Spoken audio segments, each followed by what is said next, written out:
The Whistler.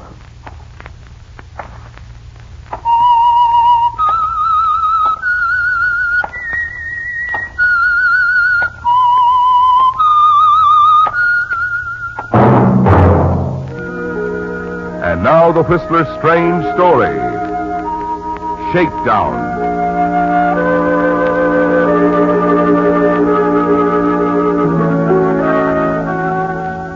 Marty Lindquist, lifeguard, sat on the sands in front of the Swank Beach Club on Pelican Bay.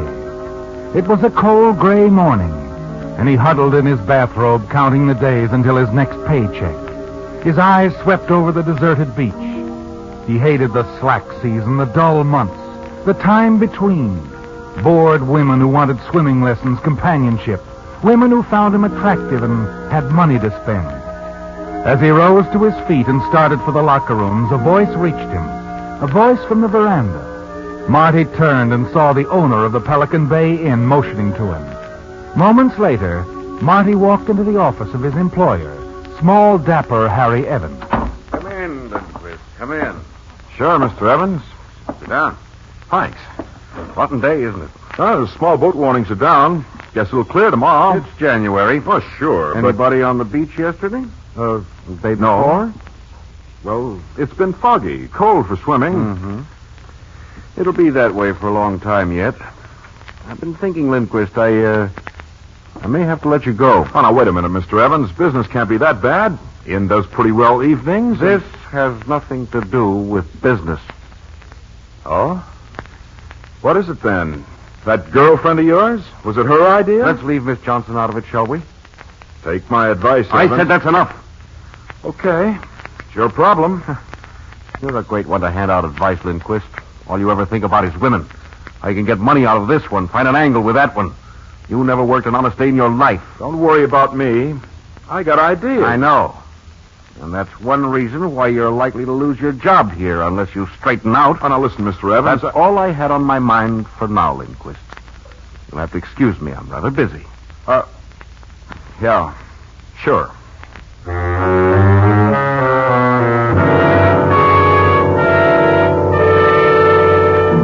The thought of possibly becoming an unemployed lifeguard in January frightened you. The following morning, you arrive at the club a bit earlier than usual, hours before the other employees come to work. There's a lot to be done in the locker room, tidying up. That might impress Mr. Evans. As you enter the deserted locker room, you notice the far door, the beach door swinging loosely on its hinges, and you move to shut it against the cold, and then you stop. Out near the water's edge, you see the solitary figure of a man, skinny legs shivering beneath a heavy bathrobe.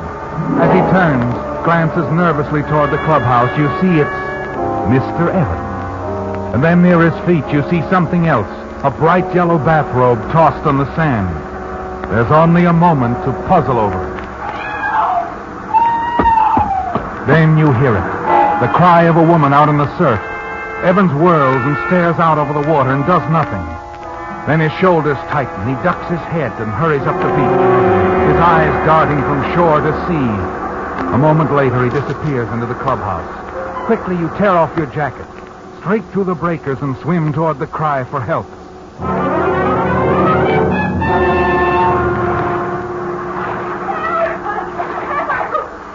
Okay, sister. Okay, I'm coming.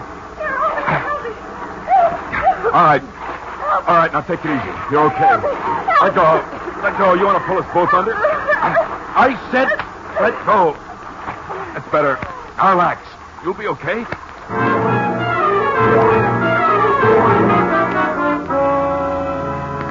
You fight your way through the heavy surf back to the beach and carry your shapely burden up on the sand. She's attractive, isn't she, Marty? And you make a quick guess at her financial standing. You wonder if perhaps your luck hasn't changed. As you carry her toward the locker room, you also wonder why Harry Evans deliberately left this girl to drown. You can put me down now. I'm going to take you inside. No, I'm all right. Really, I am. I'm giving the orders, lady. I feel so foolish. I'm actually a very good swimmer. The water's cold. Back east, I do it all the time. East, huh? You just get in? Yes. Please, I'm all right. Put me down. Locker room's right over there. I'll dig up some blankets. Well, if you insist, but I insist. maybe you'd better try to find my husband, too. Married, huh? Do you mind? He can wait. Strange. He was around here a moment ago. Perhaps you know him. He owns the Pelican Bay Inn. Harry Evans?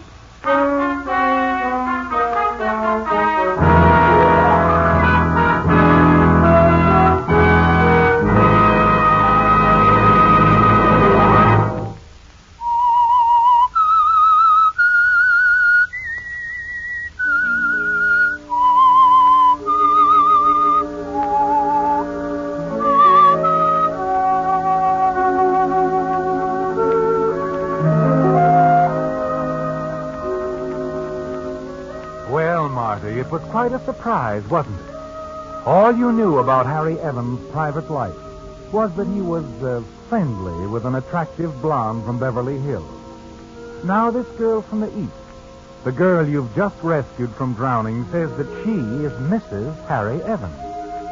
And you wonder why he ran away when he heard her call for help. Was it cowardice, Marty, or was it something else? Minutes later, Evans suddenly reappears, now fully dressed in a business suit.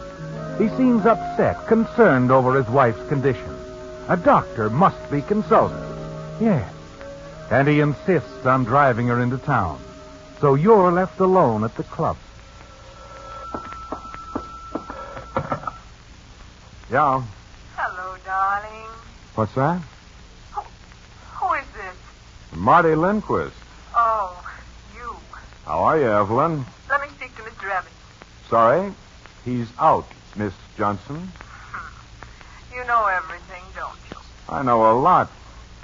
What do you want me to tell your boyfriend? Tell him I'll just tell him his favorite blonde called, huh? Oh, have him phone me. I'll be home all day. I'll do that.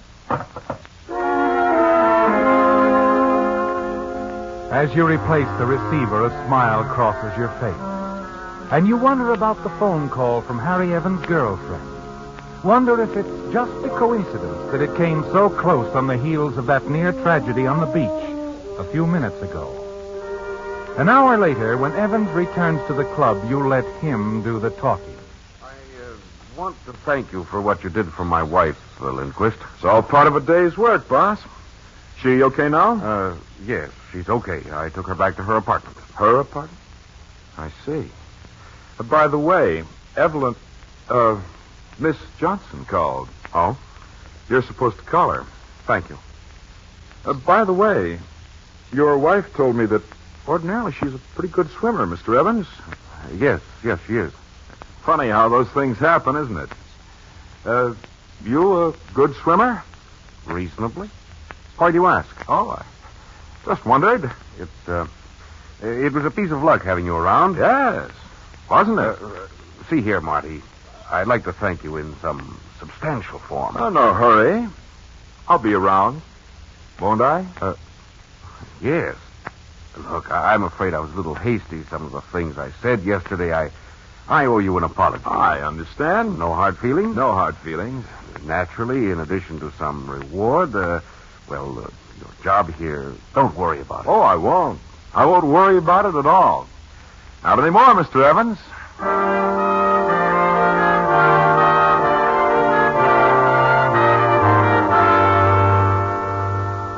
You're certain you have the upper hand now, aren't you, Marty? And the next step will be easy. You always play better in hearts. Evans was careful not to tell you where his wife was staying. But then, you know the name of his doctor, and doctors have nurses. It doesn't take long to get the information you want, does it? And late that afternoon, you're on the house phone at the Beverly Plaza. Hello? This is Marty, Mrs. Evans. Marty? The guy who swims. Oh, yes. I just called to see how you felt. Well, aren't you thoughtful. Not always. You're a special case. I wish I could thank you in some way for what you did, Marty. How about buying me a drink? I'm downstairs in the bar now. Well, all right.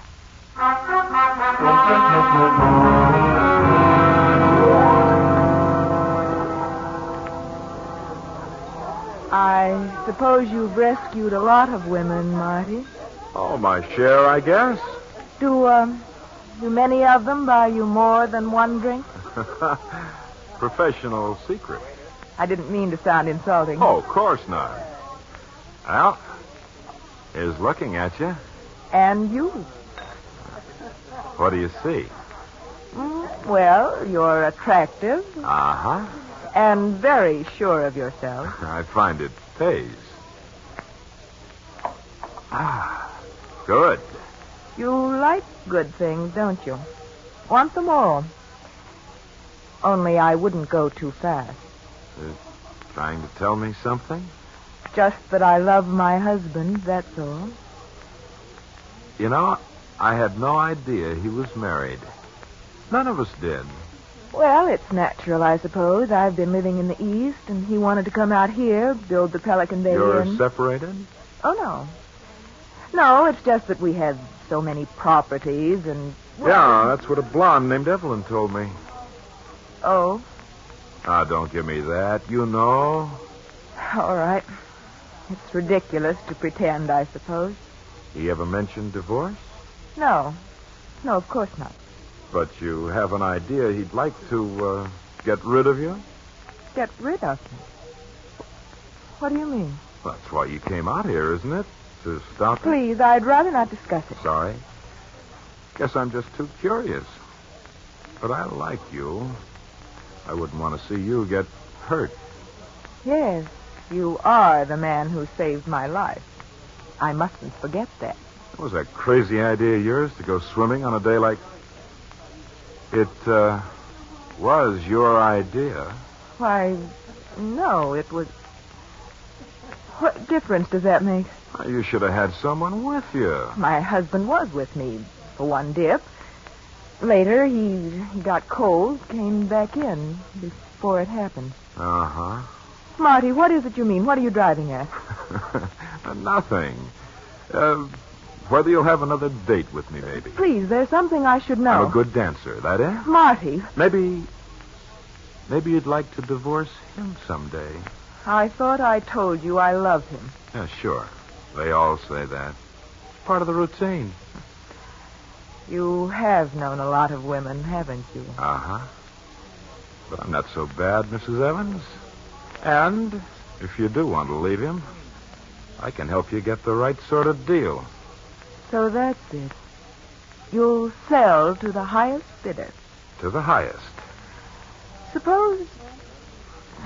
Suppose I did have a date with you. I'd like it. So would you. All right. I'll think about it. Maybe tomorrow night.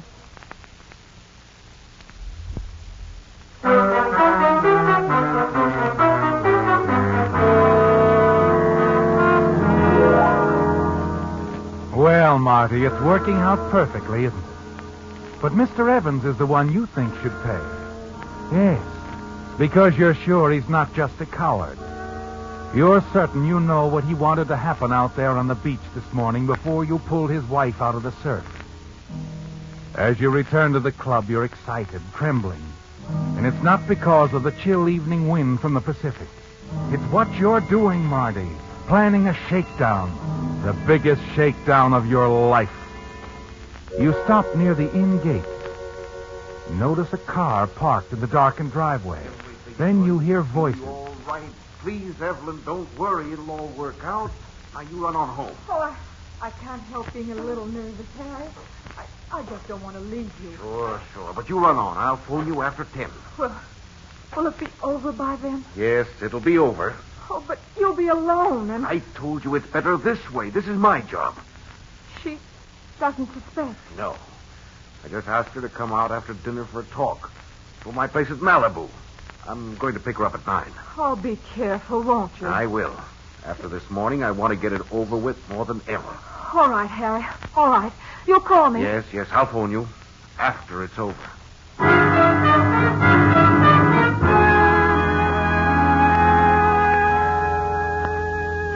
A quarter of an hour later, you're back in your room at the boarding house. You don't bother to turn on the light as you stretch out on the bed. Stare at the ceiling and think. The clock on the nightstand at your elbow ticks on and on.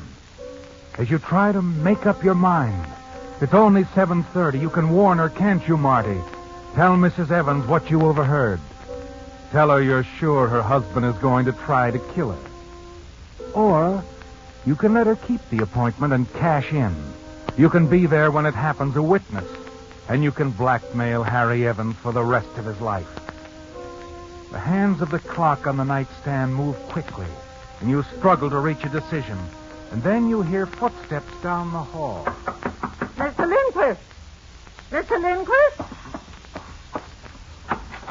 Yeah, what is it, Mrs. Scanlon? Mr. Lindquist, how many times have I told you to stop having people phone you here? Oh, 1,000,000 times. Well, you want it on the phone now. And I'd appreciate it if you'd hurry. I'm expecting... Whose is it? How should I know? She didn't give her name. She? Why didn't you say so instead of standing around here yammering? Hello? Marty? Yeah, who is... Betty Evans. Oh. I suppose it's silly of me to call. Well, but not at all. What's the matter, Mrs. Evans? I've been thinking about what you said this afternoon. Or rather, what you didn't say. I don't follow. What were you trying to tell me about my husband? He was trying to get rid of me. Oh, that. Look, what brought all this on? Well, he called me a little while ago. Wants me to go with him tonight to his place at Malibu. So? Well, he acted rather strangely about it. I was wondering... Afraid to go out there? Yes. Oh, look, what I said this afternoon, I was just needling you, that's all. Now, don't give it a second thought. Sure, go on out with him. Maybe you'll be able to straighten things out between you. Well, I don't know. Now, don't worry about it, Mrs. Evans. I'm sure everything will work out fine. Just fine.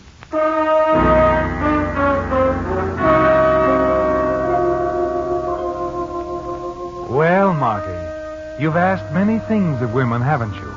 But this is the first time you've ever asked one for her life. It's all clear in your mind now, isn't it? There's nothing to do but wait. Wait until it's time for Harry Evans to pick up his wife at 9 o'clock and take her out to his lonely cabin at Malibu and kill her. You return to your room, stretch out on the bed again. The hands of the clock move slowly now, don't they, Marty? And you try not to think of the things that could go wrong. But the back of your neck grows damp with perspiration. Finally, you drag a heavy suitcase from under the bed, open it, take out the service revolver and pocket it. Moments later, you pass your landlady in the hall, busily engaged in a telephone conversation. You hurry down the street to the little lunchroom on the corner. You've got to be certain that Mrs. Evans is going to keep her appointment with her husband. Well, hiya, handsome. Hello, Clara. Give me some change, huh? Sure. Gonna dine with us tonight, honey? The blue plate is... No, I'll skip it. Haven't seen you much lately, Marty. Where you been? Oh, busy, you know. Oh, sure. Who is she this time? Haven't you heard? I'm through with women. Sure. I, get off in a little while, Marty. That's fine. You can go home and curl up with a good book. Give me the change, huh? A pleasure. Thanks. Hiya, Marty. Oh, hello, Roscoe. How's business? Picking up, I'd say. Picking up.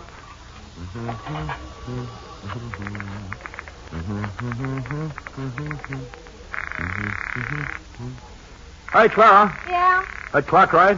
Sure, 5 after 9. Thanks. It's on your watch again, lover. Yeah. She ain't home, huh? No. Stood up. How do you like that, Roscoe? Marty's been stood up. Have a good laugh over it, suckers. I'll see you on the beach, honey. No, you won't, sweetheart. Not anymore. Little Marty's off the beach from now on.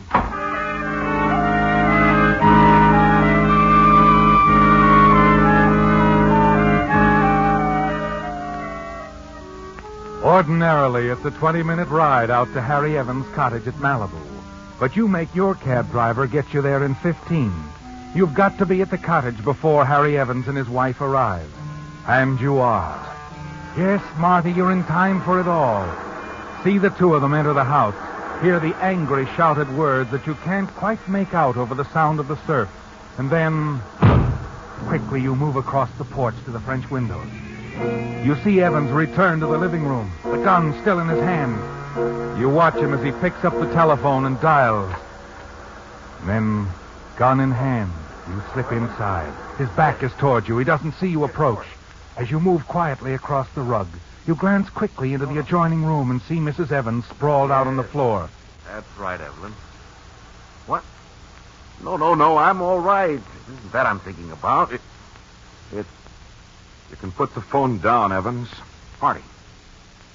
Lindquist, what are you doing here? I want to talk business, Mr. Evans. Big business. Now put the phone down. Now the gun. What's the idea? The idea is you won't have to think of me as a small-time beach lizard anymore. I'm a big boy now, handling the biggest shakedown you ever heard of. What? Yeah. And I'll want $100,000 to start with. That ought to take me off the beach. Huh, Mr. Evans?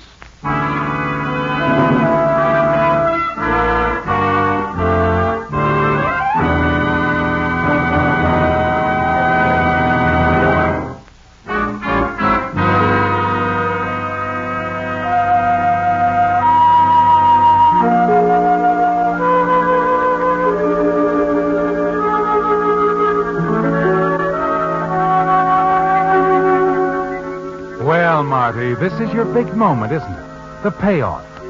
Ever since you rescued the lovely Betty Evans from the wintry surf in front of the Pelican Bay Inn and saw her husband ignore her call for help, run away, you were sure you were on to something big. And tonight, when you heard Harry Evans ask her to come to his cottage at Malibu, you were certain he was going to kill her. A quarter of an hour ago, you heard it all, the quarrel, the shot. And then you saw Evans come into the living room, the gun in his hand.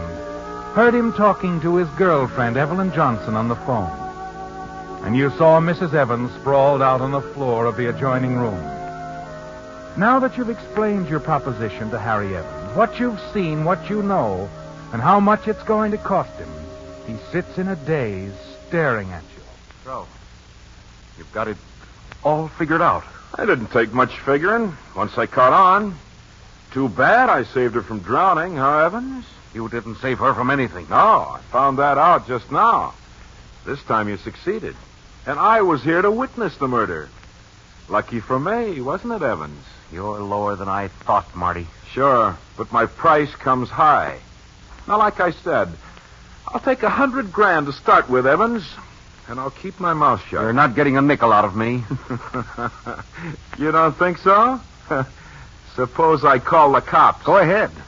I'm not kidding. Neither am I. There's the phone. Well, why don't you dial? Look, Evans, you don't want me to call the cops. Maybe I put the price too high. Let's say 50 G's. No G's at all, Marty. You see, you made one bad mistake this morning on the beach. You didn't know it, but my wife was faking out there. She was trying to get me into the water so she could pull me under. Evans, I want my dough. You don't think I'm sucker enough to fall for a story like that, do you? I don't care whether you fall for it or not. It's true. That's why I asked her out here tonight, so we could settle things. I was tired of her trying to kill me. Save your breath, Evans. You killed your wife. I heard the shot, saw you with a gun in your hand. No, Marty. I didn't kill her. She fired that shot you heard at me. All right, buddy, drop it. What? Drop the gun. That's better. Don't try anything, Sonny. You might get hurt. Watch him, Mac. Okay.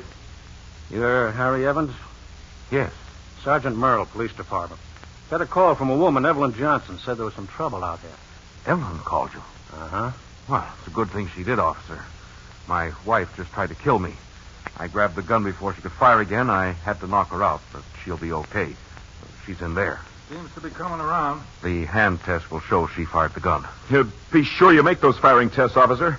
I think he's lying. I don't think he is, but we'll make the firing test all right. However, we don't need to make any test as far as you're concerned. Everybody knows what blackmail is. And just a couple of minutes ago, I heard your pitch myself.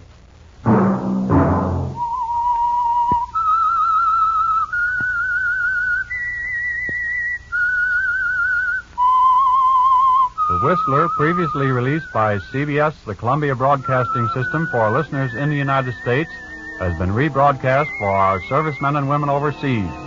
This is the United States Armed Forces Radio Service, the voice of information and education.